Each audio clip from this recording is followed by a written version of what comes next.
Bom dia, bom dia, bom dia, garotada do sexto ano, Escola Mestre Jesus. Aqui é o professor Newton e vamos para mais uma videoaula, certo? Lembrando que estamos falando sobre Roma, na última Roma, que se transformou no grande império, né? Falamos na aula passada sobre onde fica a localização geográfica de Roma, falamos sobre os povos de origem indo-europeus que originaram Roma, né, como os etruscos, os latinos, os sabinos e tudo mais. Falamos que o povo romano, no caso, ele surge da miscigenação, da mistura entre esses povos. Falamos sobre a origem lendária, né? Aquela mitologia, aquela história lá sobre Remo e Rômulo, dois irmãos. O Rômulo assassina o Remo e se transforma no primeiro rei aí, romano, da cidade de Roma, fundada pelos dois. E vimos também a origem sem ser a origem lendária, né? Uma outra hipótese, onde, segundo essa, os latinos e os sabinos teriam fundado um forte e, no caso, para se proteger de um outro povo, os etruscos, porém, ao redor desse forte foram criando ali moradias e o forte acabou virando um vilarejo. Depois os etruscos tomam esse território e aí transforma em um grande centro urbano, né? Falamos das estradas, dos aquedutos, das redes de esgoto e tudo mais. Hoje, dando prosseguimento à nossa aula, vamos falar sobre a linha do tempo da Roma antiga. Gente, a história romana, ela é basicamente dividida em três períodos. Esses períodos estão ligados à organização política. Então, o primeiro período vai de 753 a.C. até 509 a.C. É o período da monarquia, ou seja, é o período em que Roma será governada por reis. Mas esses reis não governavam sozinhos. Existia também o Senado, certo? Então os reis governavam junto com o Senado no período conhecido como monarquia. Depois, a gente tem o período que vai de 509 a.C. até 27 a.C. É o período da República. República, palavra essa que está no nosso dicionário até os nossos dias e que é fortíssima, principalmente no nosso país, já que vivemos uma república. Então, vocês vão ouvir muitas vezes em história a gente falar sobre essa ideia de república. Isso a gente vai conversar depois, o que seria uma república. Durante a República, gente, você não tem mais a monarquia, você não tem mais o rei governando junto com o Senado. Você tem o Senado. Na República, o Senado é o mais importante, é o órgão mais importante da República Romana, junto com os magistrados, né, que são os políticos, que são os ministros. Do período 27 a.C. até 476 depois de Cristo, vamos viver o Império Romano. Nesse período, Roma será governada por imperadores, certo? Então vamos lá. Olha que interessante. A maioria, nossa escola se chama Mestre Jesus, né? Uma escola cristã. Então, basicamente, a maioria dos nossos alunos são alunos que acreditam em Cristo. E olha que interessante aqui, ó. É justamente nesse período do Império, gente, que Jesus teria vivido. Lembrando que as datas são baseadas no nascimento dele, né? Então aqui eram 27 anos, nós já conversamos sobre isso em sala de aula, 27 anos antes do nascimento de Cristo. Ou seja, o marco zero, tá? Ele está por aqui assim, mais ou menos. Então, quando Jesus, então saiba que toda aquela história que aquelas histórias que você lê na Bíblia sobre nascimento de Jesus na cidade de Belém, sobre crucificação de Jesus, sobre os milagres, tudo isso teria acontecido nesse período aqui em que Roma era um império. Prova disso, gente, é que em vários momentos na Bíblia é falado sobre Roma, sobre a autoridade romana, porque Roma dominava aquela região do Oriente Médio, justamente onde Jesus vivia, certo? Tem uma parte lá, por exemplo, que Jesus diz que é para dar a Deus o que é de Deus e a César o que é de César. César era o imperador romano, certo? Era um título, tudo bem? Quando chega na parte da crucificação, os que acusavam Jesus tiveram que levar ele até autoridades romanas para que fosse decidido se ia ser crucificado ou não, no caso Pilatos, certo? Nós percebemos, quando a gente vê figuras sobre esse período, que os soldados que levaram Jesus pelo Calvário eram soldados romanos. Então, mais uma vez aí, esse período da nossa história, do cristianismo e a vida de Cristo, acontece justamente no período em que Roma era um grande império, certo? Dando prosseguimento, vamos entender como funcionava a monarquia em Roma. A gente vai ver cada um deles, certo? Gente, Roma vai ter 7 reis durante todo o seu período monárquico. Esses reis, alguns eram o povo latino, outros sabinos, outros etruscos. Basicamente, os 3 últimos reis do período monárquico foram reis etruscos, certo? Esse rei, qual era o papel dele? O rei ele tinha um papel de sacerdote, ou seja, ele era aí um líder religioso. Também era chefe militar e juiz. Então, líder religioso, chefe militar e juiz. Porém, gente, ele não governava sozinho.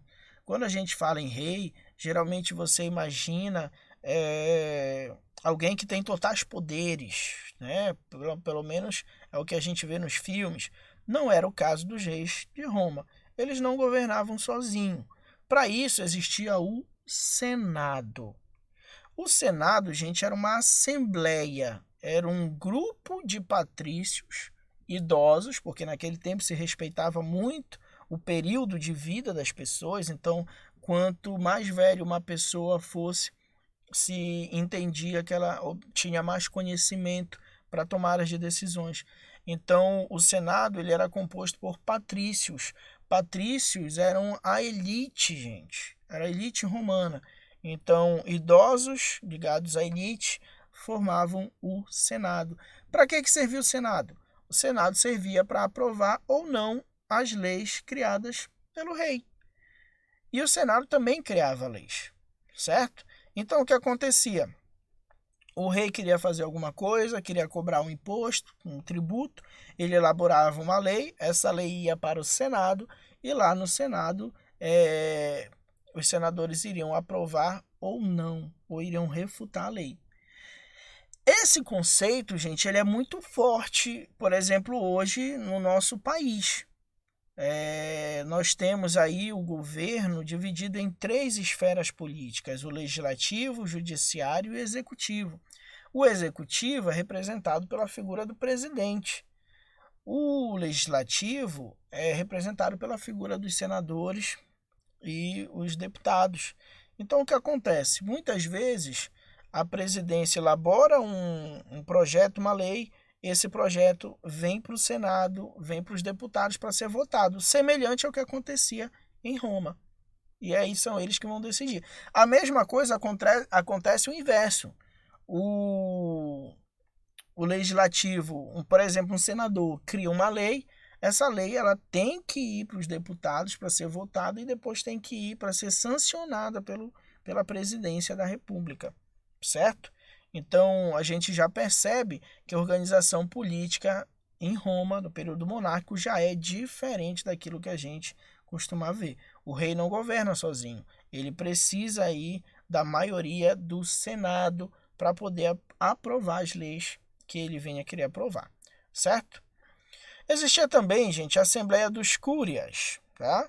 Esses daí eram grupos familiares composto por guerreiros patrícios que em momentos de crise eram convocados para também promover ideias que pudessem solucionar os problemas. Ó, grupos familiares composto por guerreiros patrícios. Então, mais uma vez, a elite somente é quem participa das decisões políticas nesse período.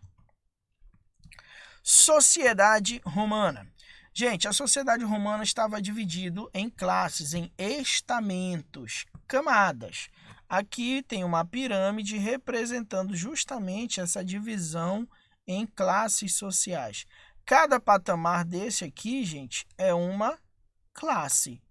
E quanto mais próximo do topo a classe está, ela é considerada mais importante.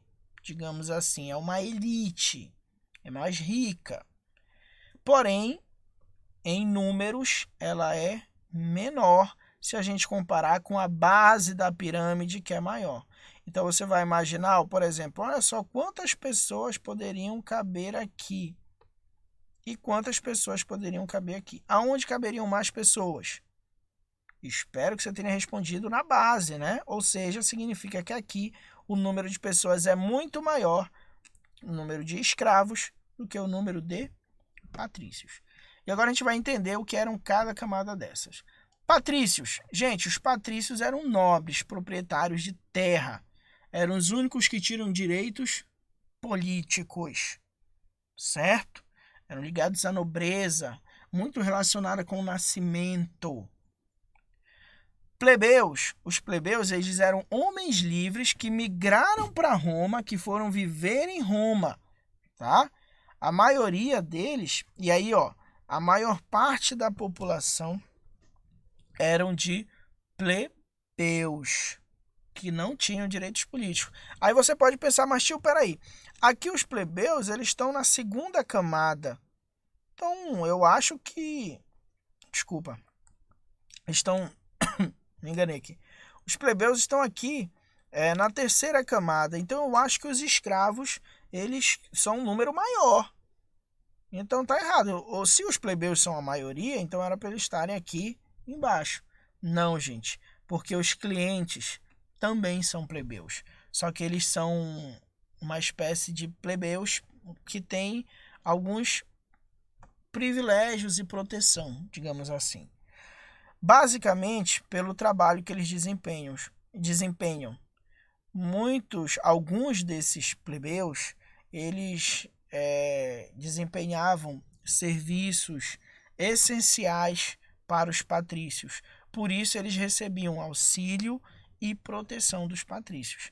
Esses eram chamados de clientes.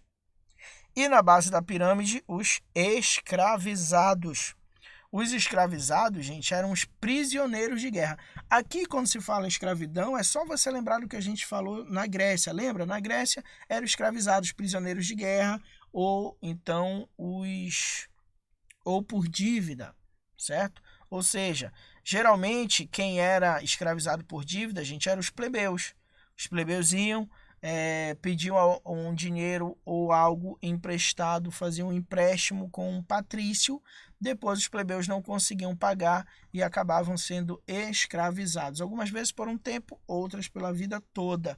Então, basicamente, quem sofria com essa escravidão por dívida eram justamente os plebeus, certo? Os escravizados eram a base da produção, a base do trabalho em Roma era feita pelos escravos. Assembleia do Povo. Gente, lembra? Olha aqui, ó. Deixa eu botar até a canetinha aqui para você entender. Os patrícios são os únicos que têm direitos políticos. O resto não participa. Os patrícios fazem parte do Senado, que governa junto com o rei. Então, alguns reis, o último rei etrusco, ele pensou o seguinte: se eu conceder poderes políticos aos plebeus, então os patrícios vão ter que dividir o direito político deles com os plebeus. Eles vão passar a ter menos poder comparado ao rei. Então, o que foi que ele pensou? Vou conceder direitos políticos para os plebeus para que os patrícios não sejam os únicos a ter esse direito político e acabem se enfraquecendo. Porque hoje eu olho para Roma e o único grupo que pode tomar o poder de mim, pode ser mais importante politicamente que eu, são os patrícios. Então eu vou pegar algo que é só deles e vou fazer com que seja de um grupo maior. Assim é como se eu estivesse dissolvendo o poder político que eles têm, entenderam? Certo? Então vamos lá. Os reis etruscos buscaram garantir participação política para os plebeus. Como eu disse, eles não queriam garantir participação política para os plebeus porque eles eram bonzinhos, porque eles queriam a igualdade de todos. Não. Eles queriam garantir direitos políticos para os plebeus porque eles tinham como objetivo diminuir o poder dos patrícios, no caso, o poder dos senadores. E aí eles vão criar a Assembleia do Povo. Lembra, Senado era uma assembleia, mas uma assembleia dos patrícios. A Assembleia do Povo é uma assembleia só que dos plebeus, tá? Os patrícios, obviamente, não vão gostar disso, gente. O que faz deles uma elite, basicamente, além da propriedade de terra e das riquezas, é o poder político. Então, os patrícios não vão gostar e vão reagir a essa lei da criação da Assembleia do Povo como? Vetando novas leis. Então, o que o rei mandava, eles iam e vetavam. O que o rei mandava, eles iam e vetavam. Ou seja, estava ali tentando dar uma resposta de que aquilo que o rei tinha feito, eles não tinham concordado.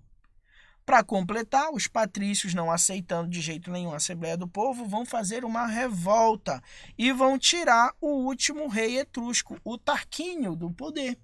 Vão destituir o rei, certo? E no lugar vão fundar uma república. E aí a gente chega no segundo período. Ou seja, a República Romana começa a partir do momento que houve um atrito entre o rei, entre a monarquia e os senadores. Os patrícios se revoltam e temos fim aí à monarquia. E no lugar eles implantam uma república. Como essa república se organizava? Será que os plebeus vão continuar tendo direitos políticos? Será que vão ser novamente excluídos? Será que os plebeus vão ficar quietinhos enquanto os patrícios mandam e governam tudo? Isso já é assunto para uma próxima aula, para um próximo debate. Agora, gente, exercício para vocês, página 36 e 37. Fiquem com Deus e até a próxima aula.